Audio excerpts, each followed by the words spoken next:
presidents of Israel, they took the gloves off, and they were just sending assassins to try to find these people and kill them. But what you got in South America were isolated German-only communities. You could go into Bariloche, Argentina, and, you know, I'd be like, "What's this, amigos?" And they're like, "Oh, yeah, I'm in. Good morning. Yeah, I'm sorry. It's 2017, right? I thought we spoke Spanish." So, in 2017, you were there and they were speaking German. Yeah. Well, I don't look very. I look more European than I do. So it's just them seeing me walking down the street. And there's tons of communities. I mean, if you go to Colonia Dignidad, which is now called Villa Barbaria, the Aryan village, it is only German. In the center of Chile, in the mountains of Chile. Like, there's no Spanish being spoken there. It is exclusively German. And these are descendants of Nazis. Powerful Nazis. This is going on right now. Yeah. What are these communities like? I mean, what's their ideology? Are they... I mean, they're pretty white. Yeah, but are they like... I mean, do they espouse Nazi values? Or? Not openly. So, Colonia Dignidad, if you look at the second generation, there's a bunch of... So, it was a huge problem for Chile that they tried to hide for years, and they got so much power from the torturing that they did at Colonia Dignidad on a whole bunch of other high-ranking South American dictators that they were almost untouchable. And this is, I mean, you'd blow your mind if you look at this show. You'd love it. But the second generation, the kids, like the grandkids, sometimes they're even more fanatical than the original generation. Have you ever seen this? Where if somebody's away from, like, when you travel abroad, and it's so cool to get into the culture and get into the food and get into the, like, you're dancing this style and you love the flag and you're like, "Oh, I'm gonna go to a soccer game because we don't go to soccer games in America," and then I'll go. But then maybe after like 2 months, you kind of miss home. You know, and then like a year, like, you really miss home. And then 10 years, you really miss home. And you see the same thing in the United States, where it's not really a perfect assimilation. It's not the melting pot, where you see generations that are espousing to be more like their ethnic heritage than they are American. You know, they're flying the Irish flag, like, I'm Irish. Well, it's just times 1,000 with these communities because they're exclusively German. Yeah, it's pretty cool. Kind of weird. So, exclusively German, really missing home. Yeah. So, 70 years later. The second generations I was talking about, some of them that came to the United States and were high-ranking white supremacists that are now in jail and prison for their racial crimes. They came out of South America. They came out of Colonia Dignidad. They came out of Bariloche. They came out of this young man. Crazy. So that's the show, Hunting Hitler. Fucking A, man. How many people are we talking about all total in South America that can come out of this? I mean, tens of thousands went there. How many German communities and how big are they? Maybe have 50 German communities. 50? How many people? Yes. A few 100,000. Holy shit. A few 100,000 descendants of Nazis. Wow. Yeah, and it's weird when you walk into somebody's parlor and it's like you're stepping back in time into Europe.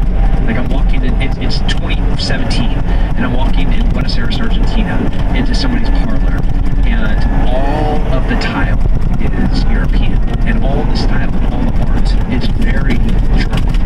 You know, we have like deers, and not like red stags. We're talking German everything, things that Hitler loved. And that's the style, and that's everything. And then they come out in with white gloves. They're holding their grandfather's memory box. And inside of it are his war medals from, he was in the SS. He was, it is the respect, I don't even know the records. Yeah, I mean, it's like a whole, this is a gift from the Pope that they're holding in their hands. White gloves. No, I can't, first of all, Tim can't touch it. That's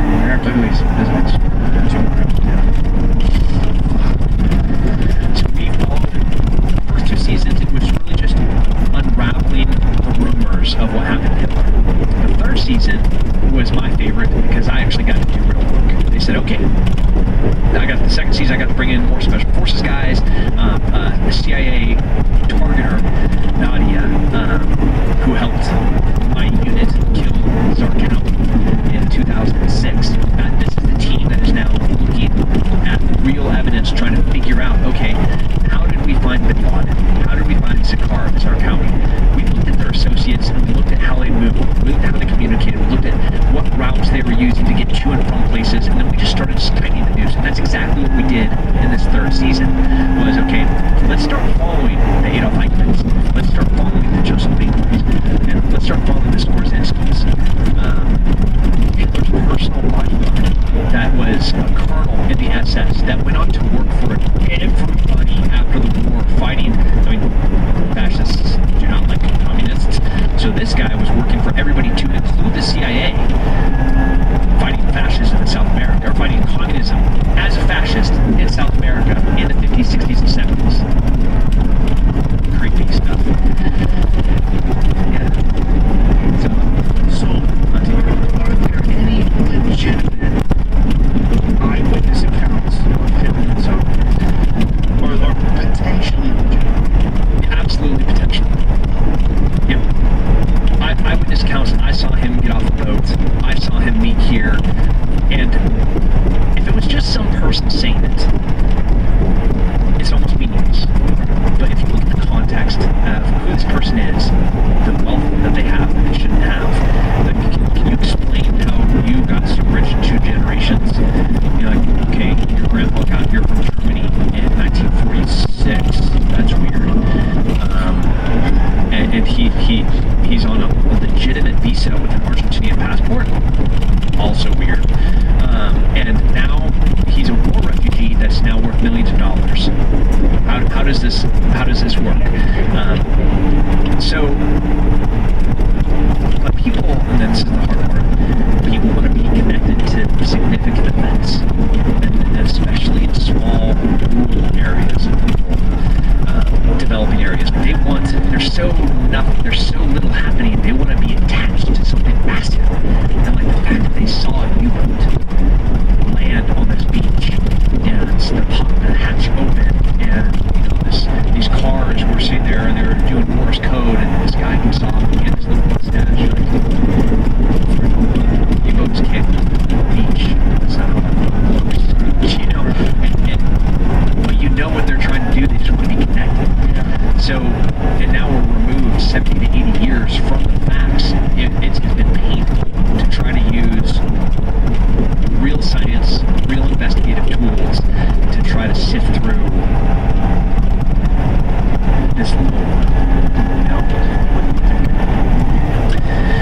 Studied this for how long now? 3 years. Yeah. You had a guess. You had like, Yeah.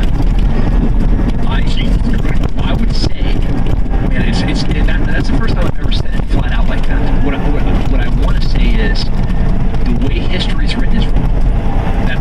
That's clear. There's no way that we can say he died on this day. This is what happened. Here is his body, and that's what physical proof is for sure. That head, yeah, they were saying was Hitler. It's definitely not him. It's absolutely not him. That's a fact. So they don't have him. So then our other option was, okay, is it Ava Ross? Did they just grab the wrong body, right? So there are still descendants of Ava, and we tried to have them allow us to do it. Then we tried to go through like, They can get DNA off of the skull. Yeah. Just meat on it. It's like the teeth, yeah. And but they wouldn't consent to it. So then we tried to do, like people have like the tree, the tree, it's called 3andMe. Yeah, there's like a bunch of them. Right. We tried to go that route, but they wouldn't consent. No, the Ava Braun's family. They just want to go. Yeah, they're super pissed that we found them, which was hard, which was really hard.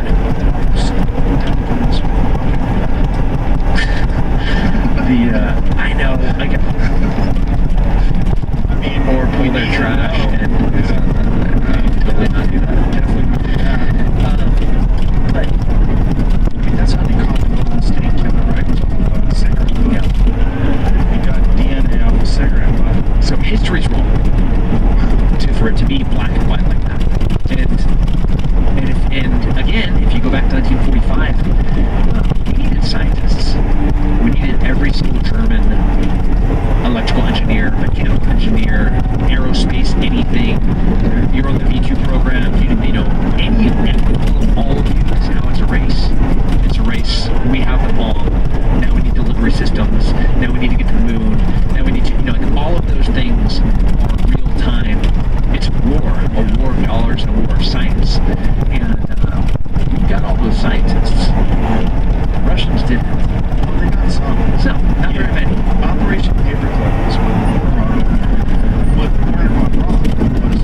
When you talk to Jews that were in during the time that Werner von Braun was running his rocket, he would hang the 5 slowest Jews in front of the rocket factory just to give everybody the motivation to work harder. Simon Wiesenthal Center said that if Werner von Braun was alive today, they would prosecute him for crimes against humanity. He was a Nazi, straight up Nazi. And people, there's apologists that say, no, he was a scientist, he was forced into doing that. Like, that's like, okay, he's a Nazi. Yeah. There's photographs of him wearing Nazi garb, hanging out with Nazis. His rocket factory killed Jews. Like, these are all undeniable facts. It's the war ends and they're not Nazis. Right. Because that's how that works. Exactly. But they were forgiven because they came over and contributed to our rocket. I'm not that kind of human. I don't have that in me. I don't have that, like, okay, you're forgiven. Because they wanted the Russians. The Russians got a bunch of them too. The Russians got a bunch of them for their rocket. Hell, the Egyptians did. The Egyptians were trying to create a delivery system to drop bombs into Israel, and then Ben Gurion started having these Nazi scientists and tried to have them assassinated. They were mailing, the Mossad was, are you familiar with this? The Mossad was mailing package bombs into Egypt and throughout Europe trying to kill these German scientists, and they were all German Nazi rocket guys that were working for Egypt, and Egypt wanted to go blow up Israel. This is into the 60s, so they're still trying to find ways to kill the Jews. And they're like, oh yeah, we'll go work for you, Egypt. So it sounds crazy. Is it all fucking technological? So far ahead of us. It's so amazing. Even to this day, drive a BMW, whoa, you motherfuckers are on point. Yeah, like you drive a Chevy Malibu right now. I'm like, ew. Yeah, drive a Corvette. Any Corvette would be fucking badass. It's all when you buy, but I mean, this German engineering in the 80s is fun. You drove a German car from America. And I got a 1991 Porsche. And it's a fucking piece of engineering, man. It's a marvel of engineering. It's not fast like a modern car, but when you compare the build quality, how they constructed it, how it's put together in comparison to fucking Dodge Daytona from the 1990s, that's a hunk of shit. What's one of those today? Well, unless you're gonna build a VVIP, then you want it. Oh, That's the only time you can blow it up. again, it's you. The way you think is different. There's child trafficking, counterfeiting. Dude, we'll be in some country. I'll be walking by and I'll look at a car and I'll be like, that would be a great one. I just sort of God, it just goes through my head. You know. Yeah. That's how business works. Yeah. Uber up someday. So when you're over there in Argentina and you're meeting with these people and you know that they're the descendants of Nazis and they bring out this grandfather's chest of things and war medals and all this jazz, what's this feeling like? Do you feel like these people got away with something? And they kind of did, but these aren't the people that did it. They're the descendants of the people that did it, and they're still worshiping those people in some way. Yeah, I had a lot of soul searching, trying to figure out what is the appropriate thing, what's the appropriate response, what am I supposed to be feeling right now? I think I'm pretty exposed personally. I'm in tune with what I feel, and one of the hardest days we're in Chile, and I interviewed this man and this woman, and they're both, one of them is a second generation, so she was born on this compound as a Nazi, separated from her parents. She didn't know who her parents was. No, I'm sorry, she was brought there at like age 3 or 4, but she grew up there, and they're separated from her parents. She didn't know who her parents was. Her husband was a Chilean boy that was local, and he heard about this new hospital that's built by Dr. Mengele, and how everybody has food there. He's a Portland kid, so he was able to get onto the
kids. And I found those guys, and I killed those guys, because that's what you do when you hurt little kids. You know, I got a soft spot for people that can't take care of themselves and protect themselves. I think every real human isn't going to let anything weaker than them ever get hurt in front of them.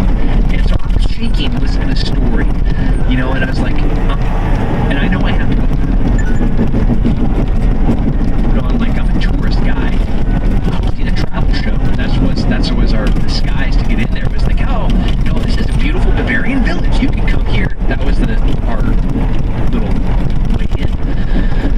And I was just gonna go in and destroy that whole entire place. That was my plan. And the guy's looking at me, and he's like, I see your anger, you know. And I was like, yeah, I'm gonna go hurt all of them. He's like, no, you know, no more pain. I was like, okay, what's going on? He looks at his wife and he goes, she saved me.